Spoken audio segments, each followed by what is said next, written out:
Hey everybody, Captain B-Nard back here with another Wi-Fi battle. So, today we have a battle against Walt, random person offline. And so, yeah, looking at his team, looks to be a pretty strong, pretty interesting looking team there. A little bit of a rain strategy, it looks like, actually, which is going to be interesting into my own. As you can see, I am using the same team that I've been using the past few games here. So, what do I want to lead with in this one? That is a good question. That is a good question. Um,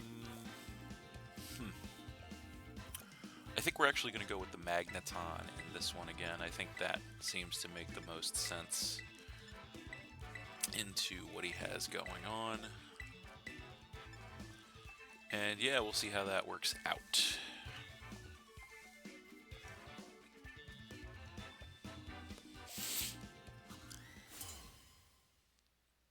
Alright.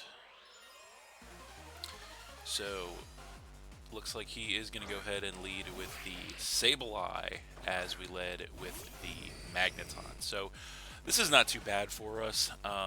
They do not have an electric immunity, I should say, on their team, so we can pretty safely just go for a Volt Switch here. So I think that's exactly what we're going to do, as they do go for the Light Screen, which is going to give them that special defense increase for several turns here, as we do go for the Volt Switch. It's still going to do a decent amount of damage, almost half, thanks to the Analytic is going to boost the power since we went second. And so we are going to get to choose a matchup against this thing. So the screens are more than likely going to be up, so I think, I guess what we could do to try and counter that is we could go ahead and come in with a Volbeat, although actually we can't do that because, as you may or may not know, Prankster does not work on Dark types. So, given that fact, I think our best bet here is to come in with Colossal, since this definitely seems to be more of a setup Sableye, as they usually are. And we can just go ahead and get our Stealth Rock up, so that's exactly what we're going to do. There's nothing we can really do to stop it from getting screens up if it wants to, as there we go, it does get the Reflect up, so we are going to be dealing with that for the next several turns, as we do go for the Stealth Rock, get that entry hazard up on them, which is good. And so, yeah, now we have to decide what we want to try and do to this thing. Given what they have on their team, I think the best possible course of action we can do here is just go for a Stone Edge, start firing those off, and see if we can get some damage on something, as they are going to switch this thing out. What are they going to want to come in with here is the question. It is going to be the Mandibuzz, so that's actually pretty good if we can hit this Stone Edge. We go for it, we do connect, which is nice. Through the Reflect, though, does basically nothing, despite being a super effective hit, so that's pretty unfortunate for us. Yeah, so Mandibuzz, I believe, is more physically defensive, so I don't really think we want to play this game with Mandibuzz, just due to the fact that we're not going to be able to outlast it with Colossal, so we have to decide what we want to bring in against this thing. Not sure how we want to approach this situation here. I feel like perhaps Articuno could be good. So yeah, we'll go ahead and come in with Articuno, see where that gets us, as those screens are definitely going to be problematic for us for quite a few turns here. So there is the Articuno, and we do get the pressure coming into play, as this thing is going to go for a Toxic, which is not great. That is going to poison us, obviously, limit our staying power here with our Articuno. So we are going to take some poison damage here as well. So now I think our best course of action here is probably just to start firing off Ice Beams at this thing, so that is what we're going to do. As this thing does stay in, we nail it with an Ice Beam, and does do a lot of damage, knocking it below half, as he is going to go for the Defog this turn, which is going to, of course, remove our Stealth Rock, unfortunately. So we are going to get some HP back with the leftovers, and then we are going to lose more damage to the poison as well. So I'm not super worried about the poison as long as we get an opportunity to roost at some point, which we don't need to just yet. So I think, once again, probably they probably switch out here if I had to guess. This is probably like a standard Mandibuzz stall set. more than likely. So they could switch out, or they could bank on living the Ice Beam and go for a roost of their own. But even so, I think we're just going to Ice Beam here, as they do actually switch out. Okay, so at least we avoid them getting a free roost, which is what I wanted to try to stop, as now the Pelipper is going to come in, and that thing is going to get the Drizzle to make it rain, of course, which is not terrible since we benefit from that as well. We go for an Ice Beam, which does do a lot of damage to the Pelipper, which is nice. And then we do get some HP back with the leftovers, and then we are going to lose more HP back to the poison. So I think what we want to do here is, now that our Hurricane is 100% accurate, thanks to the rain, we just start firing off Hurricanes at this thing. It probably won't KO, but it should do a lot of damage, so that's what we're going to do. So there we go, we do get the Hurricane on the Pelipper, and it does do a lot of damage, but it does survive as they go for a U-turn now, which is going to do basically no damage, but it is going to give them the momentum to pivot out. So we'll see what they want to come in with then to face the Articuno. It is going to be the Kingdra, kind of as expected, so that thing is going to come in, and we are going to get some HP back with the leftovers on the Articuno, and then we are going to take even more poison damage. So the poison damage is really racking up here, unfortunately. Now, the problem with this situation is simply this. So if this Kingdra is anything like my Kingdra, it very well could be Swift Swim Choice Specs, which would be very bad, which means that we're going to be, if we try to switch out here, we're going to be kind of playing a deadly game to try and guess what move this thing is going to go for. We do have resistances to the various stab moves, but not one Pokemon that kind of counters everything. So, bearing that in mind, I think our best course of action may be just to stay in with Articuno here, and we probably go down here, but I think that's probably the best thing we can do, because we have to see what this thing is going to want to do. So we're just going to click Hurricane here, as they do outspeed us. They go for an Iron Head, actually, which is interesting. So it looks like there might be a physical set. They get a crit, which didn't matter, I don't think. That takes the Articuno out, knocks us down to 5 Pokemon. So that's not great, but their light screen is over now, which is going to be pretty big. And actually, this is going to give us, I think, free reign to go back into Magneton. So I think that's what we're going to do. They could be, since they're a physical set, they actually could be choice banned. That's a possibility. But we're going to come in with Magneton here, and we're just going to fire off I guess we could fire off a Thunder, since it is perfect accurate in the rain. So I think that's what we're going to do, actually, as they do go for a Wave Crash. So they're not banned, which is good. We do take a lot of damage from the Wave Crash, but we do survive. They take Recoil. We go for the Thunder. It is analytic boosted, and it is enough to go ahead and take that Kingdra out and knock them down to, I think that's 5 Pokemon. So that's actually pretty huge for us as the Reflect wears off as well, because that Kingdra in the rain could be very devastating. So the fact that it's gone means that we're pretty much going to be the only ones to benefit from the rain. So now he's going to go ahead and come back in with the Sableye, probably to reset the screens since they are done. Unfortunately, we may or may not be able to KO with a Thunder, probably not, but I think we just go for it anyway to wear this Sableye out. They do go for the light screen there, which is going to get them that special defense boost back.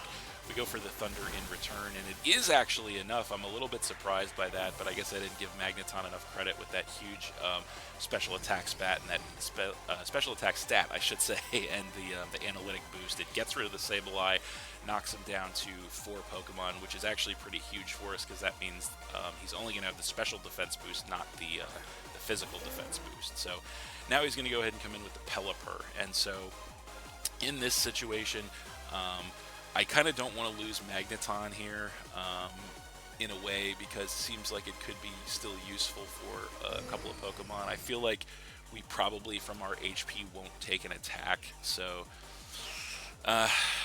but I don't really want to lose Magneton right now. I feel like they probably go for the water move here, more than likely.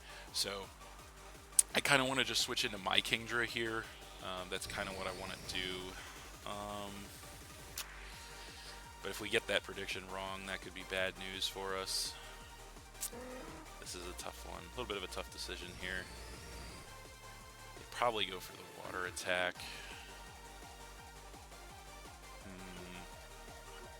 Yeah, let's try to save Magneton. Let's go into Kingdra here. Hopefully they don't predict this and go for the flying move. I don't know that they will, though, because flying is X4 resisted by Magneton. So we do switch in with the Kingdra here, as they do go for a Surf. Okay, so we do get the prediction right.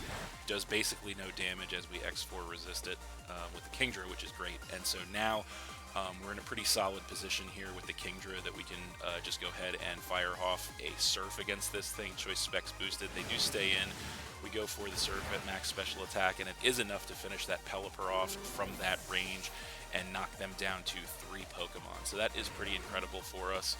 And the rain is still up, which is good. We didn't have to set it ourselves. So we'll see what they want to come in with now to face the Kingdra. It is going to be the Mandibuzz. So that thing comes in, and I'm not really sure if this thing can take, although through the, unfortunately, I was about to say I don't think it could take a Choice Spec Surf, but unfortunately we cannot forget that the light screen is still up here, which means that they do get that special defense boost for quite a while here. So I feel like we don't want to take big damage on Kingdra because it is going to be really important. So what do we... I think we probably switch into Colossal against this thing. Yeah, we're going to go back to Colossal here. I think that's the right move. So that's what we're going to do.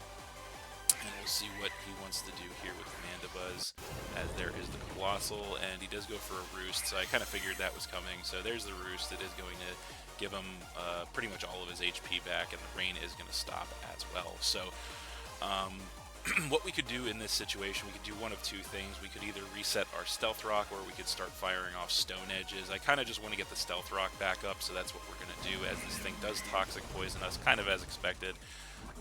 So yeah, we do get Toxic Poisoned on the Colossal, which is not great, but it's not the end of the world. We do go for the Stealth Rock here, get that Entry Hazard back up on him, which is nice.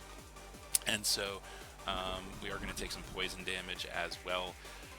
So we're going to kind of be in an interesting situation where, as much as we set the Stealth Rock, they can just defog it away, and as much as we can hit them with Stone Edges, they can just roost the damage off. But I think the right move is the Stone Edge here, so that's what we're going to do. They do just roost again, interestingly enough, so they want to go back up to full HP, so there they go back to full HP. We go for the Stone Edge, we do connect. Without the light screen, we actually do get a critical hit. Even so, that only does about, I want to say, a third damage to this thing. So this thing is definitely max physical bulk invested, that's for sure, because even with no Reflect Up, that did end a critical hit that barely did a third damage. I know Colossal doesn't have the best physical attack, but still, yeah, we have to get out of here at this point. I think based on the moveset that we've seen off this thing, I think Magneton is the best switch, so that's what we're going to do. They probably just defog at this point, or roost again if I had to guess, but we're going to switch back to the Magneton, hoping they don't attack us with anything. They do go for roost again. Okay, that's kind of fine, because they do go back up to full HP, but we do still have the Stealth Rock up, which is really important. So we can pretty safely Volt Switch here. I don't see any reason not to, so that's what we're going to do. They do Foul Play, and it does do some damage to us, but we do survive it. We get a nice Volt Switch off, which does do almost 50% through the light screen, but not quite 50%. So I think we know they're full set now at this point. So now we have a little bit of a choice to make here. I feel like, how do we want to play this? I could come in with Kingdra and try to take them out. I could also, you know, I feel like what I want to do, actually, I'm very tempted. I can't do that, though, with all the dark types. I was going to say I'm very tempted to come in with Volbeat and try to Encore them into Foul Play, but unfortunately, it's a dark type, so so round and round that goes. I think probably we want to come in with Kingdra. Yeah, I think we'll do Kingdra here. So yeah, we'll do Kingdra. So we'll come in with Kingdra, and the light screen is over, so that's big. So that means I don't think they can take a Draco Meteor from us for sure. So we're just going to click Draco Meteor here. We do go for it. We do connect. We are max special attack, choice specs, and it does finally eliminate that Mandibuzz as we take that harsh special attack drop. But it's worth it, because we get rid of that Mandibuzz, which is very much a nuisance Pokemon, and knock them down to, I think that's 3 Pokemon, maybe 2, I have to check, but that does take them out. Now they come in with the Scream Tail. They do take some Stealth Rock damage, and just want to double check here, but yes, they're down to 2 Pokemon at this point. They're down to the Entei and the Scream Tail. So obviously we have to switch out here because we can't touch this thing since we're choice specs locked into Draco Meteor. So I think coming in with the Volbeat now is going to be the best course of action, so that's what we are going to do. And so there it is. And they are, in fact, going to go for, what do they go for here? The light screen. So we're back to screens, unfortunately. So they get the special defense increase. Now finally, we can finally encore now because this is not a dark type. So we're going to encore them into light screen to make sure they can't get that next screen up. So that is perfect for us. This thing is encore locked in the light screen, so obviously they're going to go for it again, and it's going to fail. So now we have a choice to make, because we know they're going to switch into Entei, obviously, at this point, because they have no choice. What do we do, though, is the question. Do we get our rain up, or do we U-turn pivot out? I think I kind of want to just get the rain up, honestly, because we still have all of our Pokemon that really benefit from it. So we're just going to Rain Dance here, as they do actually switch into the Entei as predicted. And so I guess we could have got the momentum there, but I really just wanted to get the rain back up for us. So the Entei comes in, it takes some Stealth Rock damage, which is great. It does have the pressure coming into play as we are going to Rain Dance here, which is great. So that is going to weaken the fire moves that this thing might want to throw off against us, which is great. This turn, I feel like we just U-turn out, so that's what we're going to do. We want to see what this thing goes for. It goes for a Stone Edge, and it actually does miss, which is great for us, because that might have taken us out, actually, as we go for the U-turn, and they go for the Disconnect. So yeah, there's that. So, awesome. Gotta love it. So yeah, we nailed that thing with a U-turn. And we got to pivot out, actually. So my plan was, since the rain was up, is that we were actually going to switch into one of our water types and then just start going to town there. So, but yeah, that is not going to happen because our opponent decided to disconnect. So there we go. So you know what, as I know I've said this recently, we don't usually keep disconnects, but that was you know what, I think we're going to keep this one too, actually, because for some reason it seems like this lower tier rain team is forcing a lot of DCs from people. So yeah, that's pretty funny. So yeah, technically at the time of the disconnect, it was the score was 5-2, I believe it was. We had 5 Pokemon left. They had 2 technically. So we're going to get a 5-2 victory there over our opponents. That was still a pretty good match, actually. Pretty hard-fought game. Pretty solid up until the DC. But again, this seems like a little bit of a reoccurring theme here for some reason, is that the opponents just more than average of an amount of opponents that we've had are just DCing on us here with this team, which is kind of funny. But yeah, there you go. So that's it. Thanks for watching again, everybody. Hope you all enjoyed. Please hit that like button, leave a comment, and/or subscribe if you did enjoy, and stay tuned for more new battles in the future. So that's it, and we'll see you next time.